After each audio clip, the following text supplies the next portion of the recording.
tell me when you're ready. Oh. Right. Hi. We're good to go. Now it's Caesar's Caesar? in your head. So awesome. I do have a cat.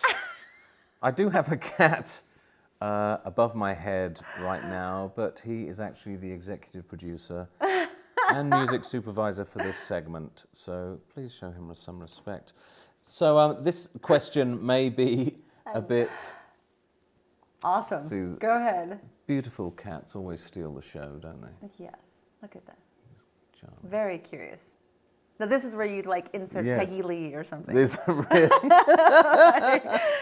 Yeah, we'll have to put some music in here. Perhaps you could suggest some for us. I don't know if it's going to be Pink Panther, Grey Panther. I love how curious she is. This is great. Anyway. That's a boy cat. Can't you see the masculinity dripping off him? I'm sorry, I'm used to girl cats. You were saying. Yes, yes. I was going to ask, I mean, this may seem like a very broad question, but a lot of people don't know the answer to it. What is music supervision? Well, music supervision is a very particular field in where you would have a person like myself who would, be brought onto a television show or a film and work with filmmakers to help influence the kind of music that's in the movie. It's not necessarily something that I, say this has to happen. I'm just influencing. I'm suggesting. I'm bringing up different questions about characters, and then we're just sort of kind of narrowing it down. And there's definitely a wish list, sometimes brought up by a director. So songs that they feel would be perfect, or songs that help, maybe if writers had them in mind, or even scripted them into the script. There is, a ton of research and legwork that will go into sort of identifying what kinds of songs that is tonally, and then exploring like those songs and others that could maybe turn them on, and then considering the budget, considering if there are any on cameras, how to prepare for those. And also, once you kind of have a handle on what you want, actually trying to make it happen, having the relationships in place with labels and publishers and, in some cases managers, to try and get these songs to come in within budget.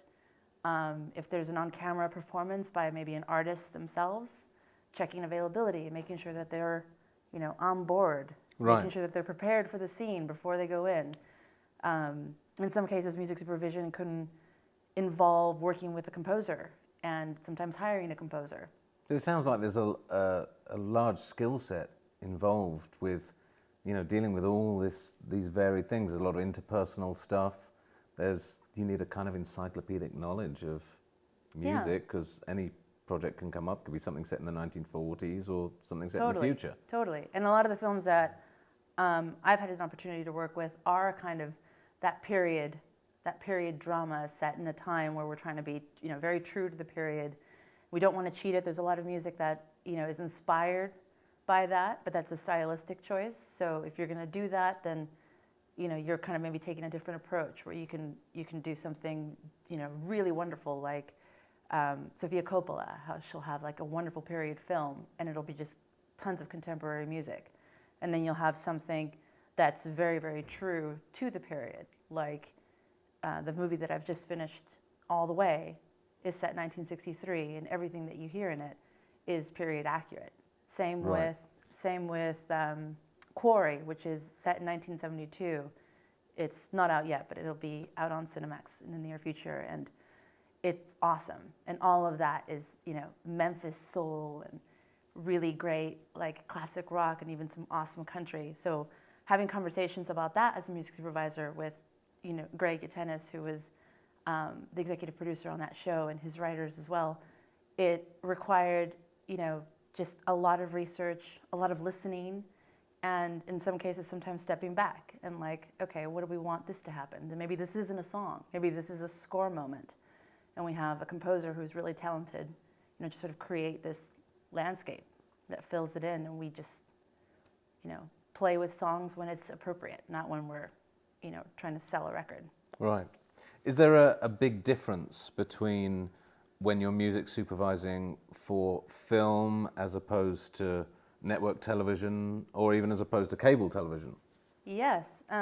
Film has the luxury of time a lot of the time. So you have 3 weeks, a month to come up with songs, submit them, and then, there's just more, the luxury of time is definitely there when you're working on a film. A television show is just a much, much faster pace. Depending on when it airs, for a cable show, you may still have a little bit more time than you're used to on network, but on a network television show, things are just fast. I mean, we could be on set shooting for a scene that required an on-camera, and then the next day posting an episode that's going to air over the weekend. So it can be quite stressful. Very stressful. And you're working on multiple projects, so you just kind of live and breathe it, Right. for a while. So you have to love it. Thankfully, I love it. Yeah. And there's a bright future, I presume, for music supervision. I imagine it's one of the things that you couldn't get a computer to replace. I don't think so. I mean, if you were going to have, a computer pick the songs that you feel are right for the moment, then it'd really kind of be stereotyping a lot of what's there. So you'd have to maybe even work with BPMs, or if you enter a club, is it going to be immediately dance music?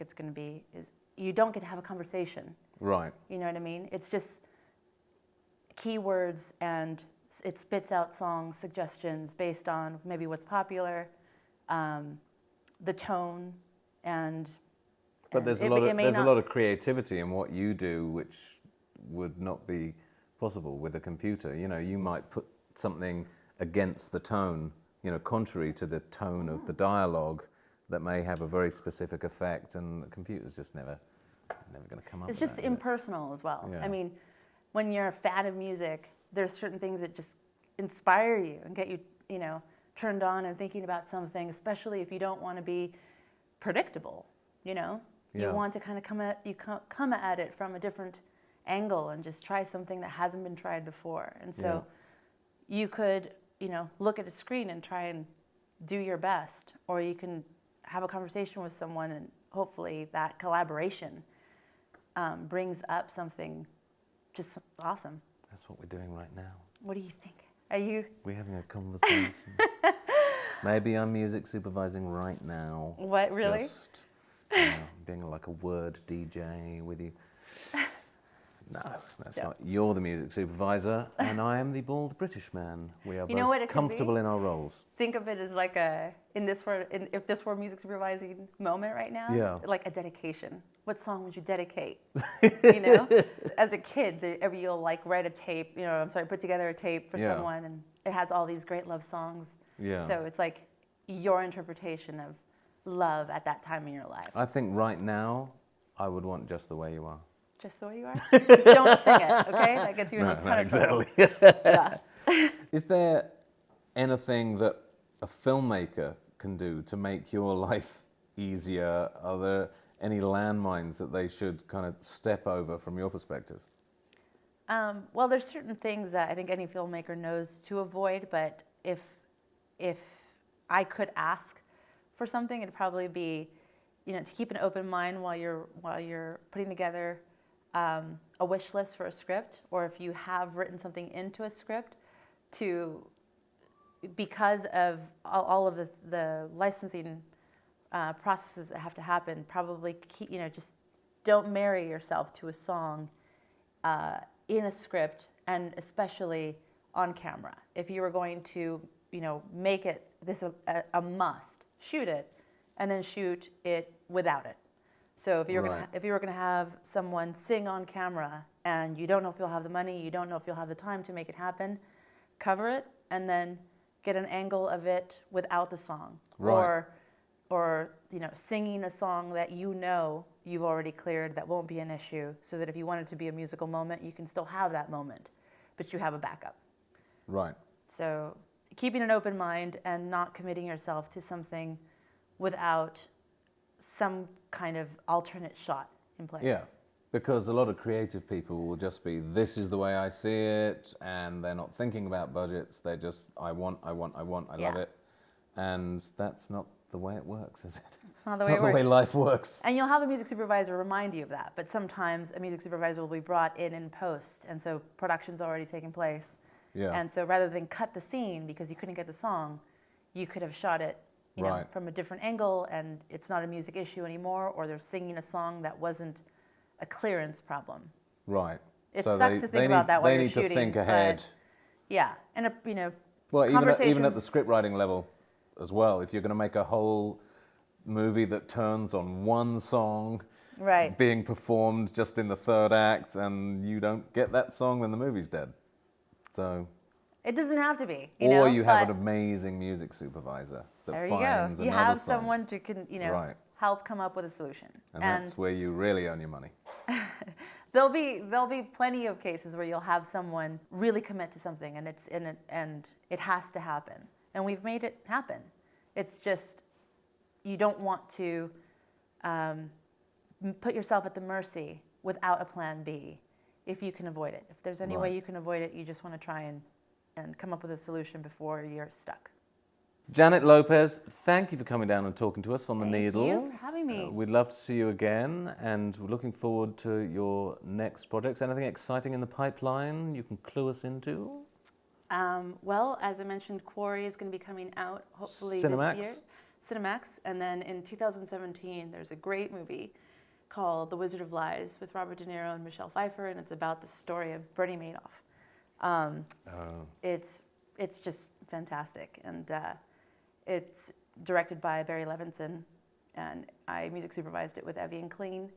So At Neophonic, where at you've been for Neophonic. 10 years. Yep. Yes. Great. Yes. So we have that to look forward to in 2017 on HBO. Fantastic.